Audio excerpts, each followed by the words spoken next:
नमस्कार। हम राजस्थान का सामान्य अध्ययन कर रहे हैं। आज इसमें हम पढ़ेंगे गुर्जर प्रतिहार। गुर्जर प्रतिहार शब्द दो शब्दों के योग से मिलकर बना है, जिसमें गुर्जर शब्द गुजरात प्रदेश, मरु प्रदेश का एक अंश का तथा प्रतिहार किसी जाति या पद का प्रतीक है जो राजा के महलों के बाहर रक्षक का कार्य करते थे। प्रतिहार जाति द्वारा गुजरात प्रदेश शासित होने के कारण गुर्जर प्रतिहार वंश का उद्भव हुआ। गुर्जर प्रतिहार वंश का शासन मुख्यतः 6वीं से 10वीं शताब्दी तक रहा है। प्रारंभ में इनकी शक्ति का मुख्य केंद्र मारवाड़ का मंडोर व जालोर का भीनमाल क्षेत्र था। बाद में प्रतिहारों ने उज्जैन तथा कन्नौज को अपनी शक्ति का केंद्र बनाया। डॉक्टर गोपीनाथ शर्मा के अनुसार 6वीं शताब्दी के मध्य तक राजस्थान नाम का न तो कोई राज्य था और न ही कोई इकाई थी। उस समय मरु प्रदेश का एक भाग गुजरात प्रदेश कहलाता था। गुजरात प्रदेश पर प्रतिहार शासन कर रहे थे, इसलिए उन्हें गुर्जर प्रतिहार नाम से संबोधित किया जाने लगा। गुर्जर प्रतिहार जोधपुर में स्थित चामुंडा माता को अपनी कुल देवी के रूप में पूजा करते थे। वेन-सांग ने अपनी यात्रा का वर्णन अपनी रचना सी यू की में किया है। इस पुस्तक में गुर्जर प्रतिहार शब्द के लिए कुचेलों का संबोधन करते हुए चीनी यात्री वेन-सांग ने गुर्जर प्रदेश की राजधानी पीलो भोलो भीनमाल को बताया है। गुर्जर प्रतिहारों की उत्पत्ति। जोधपुर के बौद्ध शिलालेख के अनुसार गुर्जर प्रतिहारों का अधिवासन मारवाड़ में लगभग 6वीं शताब्दी के द्वितीय चरण में हो चुका था।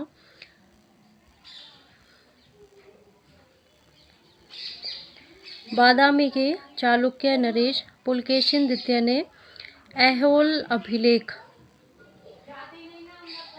ऐहोल अभिलेख में गुर्जर जाति का सर्वप्रथम उल्लेख मिलता है, जिसके लेखक रवि कीर्ति थे। Doctor RC. मजूमदार के अनुसार प्रतिहार शब्द का प्रयोग मंडोर की प्रतिहार जाति के लिए हुआ है, क्योंकि प्रतिहार अपने आप को लक्ष्मण जी का वंशज मानते हैं। लक्ष्मण भगवान राम की सेवा में एक प्रतिहार का कार्य करते थे, इसलिए वे लोग प्रतिहार कहलाए। कालांतर में गुजरात प्रदेश पर शासन करने से गुर्जर प्रतिहार कहलाए। राष्ट्रकूटों और पाल वंशीय राजाओं के शिलालेखों में तथा अरब यात्रियों के वृत्तांतों में प्रतिहारों को गुर्जर शब्द के साथ जोड़कर संबोधित किया गया है। अरब यात्रियों ने गुर्जरों को जुर्ज भी कहा है। अल मसूदी प्रतिहारों को अल गुर्जर तथा प्रतिहार राजा को बोरा कहकर पुकारता था। भगवान लाल इंद्र जी ने गुर्जरों को गुर्जर माना है, जो गुजरात में रहने के कारण गुर्जर कहलाए। मिस्टर जैक्सन ने बम्बई गजेटियर में गुर्जरों को विदेशी माना है। डॉक्टर गौरी शंकर ओझा ने प्रतिहारों को क्षत्रिय माना है, तो जॉर्ज कैनेडी ने इन्हें ईरानी मूल के बताया है। डॉक्टर भंडारकर ने गुर्जर प्रतिहारों को विदेशी बताया है। कन्निंघम ने इन्हें कुषाण वंशी कहा है तथा स्मिथ स्टेनफोनो ने इन्हें हूण वंशी कहा है। प्रतिहारों की उत्पत्ति श्रीमाल अथवा भीनमाल क्षेत्र में मानी है। गुर्जर प्रतिहारों की शाखाएं। गुर्जर प्रतिहारों की प्रमुख शाखाएं निम्न हैं। पहली है मंडोर जोधपुर की शाखा, दूसरी भीनमाल जालोर की शाखा और तीसरी है कन्नौज की शाखा। मंडोर की शाखा। मोहम्मद नैन्सी ने गुर्जर प्रतिहारों की 26 शाखाओं का वर्णन किया है। गुर्जर प्रतिहारों की इन शाखाओं में सबसे प्राचीन एवं महत्वपूर्ण मंडोर के प्रतिहार थे। गुर्जर प्रतिहार जोधपुर में स्थित चामुंडा माता को अपनी कुलदेवी के रूप में पूजा करते थे, तो मंडोर के प्रतिहार क्षत्रिय माने गए हैं। हरिश्चंद्र जोधपुर के गठियाला शिलालेख, जो 837 ईसा पूर्व से 861 ईसा के हैं, उन शिलालेखों के अनुसार 6ठी शताब्दी के द्वितीय चरण में हरिश्चंद्र नाम का एक विद्वान ब्राह्मण था। इसे रोहिल्दी भी कहा जाता है। हरिश्चंद्र को प्रतिहारों का गुरु, गुर्जर प्रतिहारियों का आदि पुरुष, प्रतिहार वंश का संस्थापक, गुर्जर प्रतिहारों का मूल पुरुष कहते हैं। इसकी 2 पत्नियों में से एक ब्राह्मण तथा दूसरी क्षत्रिय पत्नी थी। ब्राह्मण पत्नी से उत्पन्न संतान ब्राह्मण प्रतिहार तथा क्षत्रिय पत्नी की संतानें क्षत्रिय प्रतिहार कहलाई। क्षत्रिय पत्नी का नाम भद्रा था, जिसके 4 पुत्र हुए, भोगभट्ट, कद्दक, रज्जिल, दह। ये चारों पुत्र हुए, भोगभट्ट, कद्दक, रज्जिल और दह। इन चारों पुत्रों ने मिलकर मंडोर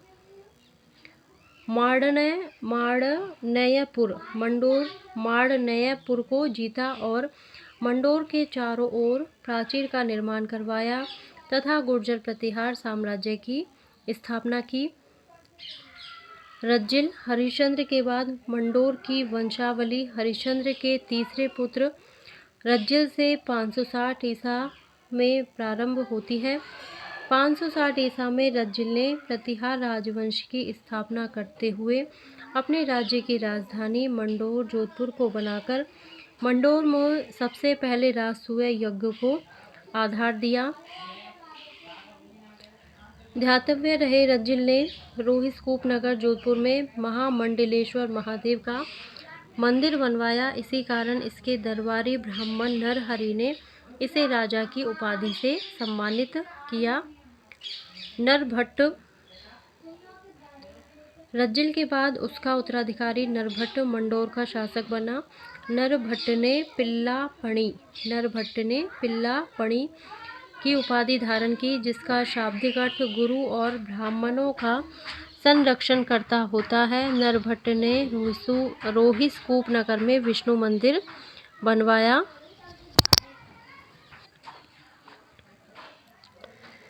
ध्यातव्य रहे, चीनी यात्री वेनसांग ने नरभट्ट का उल्लेख पेल्लोपल्ली नाम से किया है, जिसका शाब्दिक अर्थ साहसिक कार्य करने वाला होता है। नागभट्ट प्रथम रज्जिल का पोता था, जो बड़ा महत्वाकांक्षी था। अतः इसने अपने साम्राज्य का विस्तार किया। इसी उद्देश्य से उसने मरु प्रदेश में मेड़ता को जीता तथा मंडोर से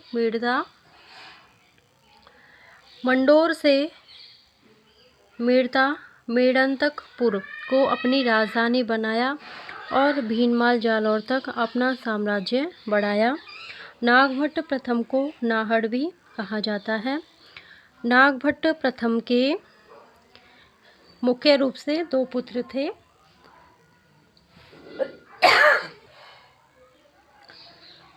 भोज व तात ने मंडोर के पवित्र आश्रम में रहकर वैराग्य ग्रहण किया। भोज प्रतिहार नागभट्ट प्रथम का बड़ा पुत्र तात था, लेकिन तात आध्यात्मिक प्रवृत्ति का होने के कारण भोज प्रतिहारों का राजा बना। शीलुक 3 पीढ़ी के बाद मंडोर के प्रतिहार वंश में 10वें शासक के रूप में शीलुक नाम का राजा हुआ। इसने बल्लमंडल जैसलमेर के आसपास का क्षेत्र के देवराज भाटी को परास्त किया तथा त्रावन या तवन क्षेत्र उत्तर पश्चिमी राजस्थान का क्षेत्र पर भी अधिकार कर साम्राज्य का विस्तार किया। शीलुक ने जोधपुर में सिद्धेश्वर महादेव मंदिर का निर्माण करवाया। झोट प्रतिहार शीलुक के बाद उसका पुत्र झोट मंडोर के प्रतिहारों का राजा बना। वह गंगा में जाकर मुक्ति प्राप्त की। झोट प्रतिहार संगीत और कला का ज्ञाता था। यह एकमात्र प्रतिहारों में वीणा वादक शासक रहा। झोट प्रतिहार ने रावल जाति को अपने दरबारियों के रूप में नियुक्त किया। झोट के बाद उसका पुत्र भिल्लादित्य राजा बना तथा भिल्लादित्य के बाद उसका पुत्र कक राजा बना। कक यह व्याकरण, ज्योतिष आदि का ज्ञाता तथा एक कवि था। यह नागभट्ट द्वितीय का प्रमुख सामंत तथा बंगाल के धर्मपाल के विरुद्ध हुए युद्ध में इसने भाग लिया था। कक्क की भाटी वंश की पद्मिनी रानी से बाऊक तथा दुर्लभ देवी से कक्कुक नामक पुत्र हुआ। कक्कुक के बाद बाऊक राजा बना। बाऊक इसने 837 ईस्वी में मंडोर के विष्णु मंदिर में एक प्रशस्ति लगवाई, जिसमें उसने अपने वंश के बारे में वर्णन किया है। बाऊक ने राजा मयूर को पराजित किया, जिसने मंडोर पर आक्रमण किया था। कक्कुक बाऊक के बाद उसका सौतेला भाई कक्कुक ने 2 स्तंभों का निर्माण करवाया। एक स्तंभ मंडोर जोधपुर में तथा दूसरा स्तंभ रोहिस्कूप नगर जोधपुर में है, जो उसने अमीरों पर अपनी विजय के उपलक्ष्य में बनवाए थे। कक्कुक ने विक्रम संवत 861 918 ईस्वी में 2 शिलालेख लगवाए, जिन्हें घटियाला लेख के नाम से जानते हैं। प्रथम शिलालेख में कक्कुक की विनम्रता से मरु प्रदेश, मांड्य प्रदेश, त्रवणी व अज्य मध्य प्रदेश के लोगों का स्नेह या अनुराग अर्जित होना बताया गया है, तथा द्वितीय शिलालेख में उसके द्वारा रोहिस्कूप नगर जोधपुर में स्थित को अमीर जाति के उपद्रव से मुक्त करवाने का उल्लेख मिलता है। इसने रोहिस्कूप में महाजनों को बसाया तथा व्यापार की वृद्धि की। कक्कुक के बाद के मंडोर प्रतिहार के शासकों के बारे में पर्याप्त जानकारी प्राप्त नहीं होती है। 12वीं शताब्दी के मध्य में मंडोर के आसपास के भागों में चौहानों ने अपना अधिकार स्थापित किया, लेकिन मंडोर दुर्ग प्रतिहारों के अधीन ही रहा। 1395 ईस्वी में इंदा प्रतिहार ने मंडोर दुर्ग चूंडा राठौड़ को मुगलों से रक्षा हेतु अपनी पुत्री की उससे शादी कर उसे दहेज में दे दिया। इस घटना के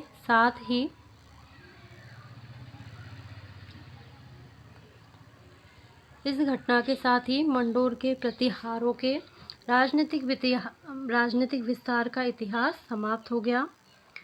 यह भी जाने, प्रतिहार वंश की इस शाखा के शासक कक्कुक को इस राजवंश का दानवीर शासक तथा उद्योतन सूरी ने अपने प्रसिद्ध कुवलय माला में इसे प्रतिहार वंश का करण कहा है।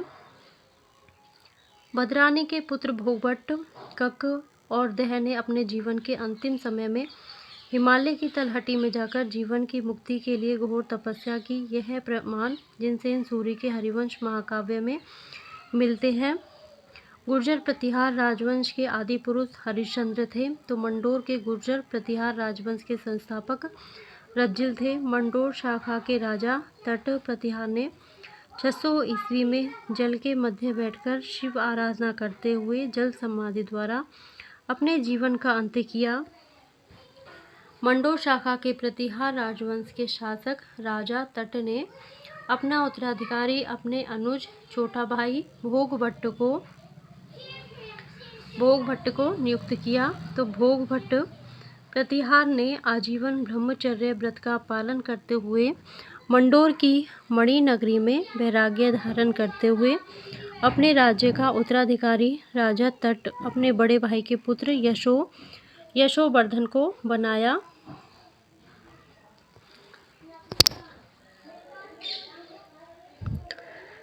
यशोवर्धन प्रतिहार वंश की मंडोर शाखा का प्रथम शासक था, जिसने भागवत धर्म को संरक्षण देते हुए मंडोर नगरी में जलापूर्ति के लिए सर्वाधिक कुएं एवं तालाबों का निर्माण करवाकर मंडोर में सूर्य कुंड की स्थापना करवाई। तो इसी ने गायों को संरक्षण देते हुए मंडोर में गौ सेवा समिति की स्थापना करवाई।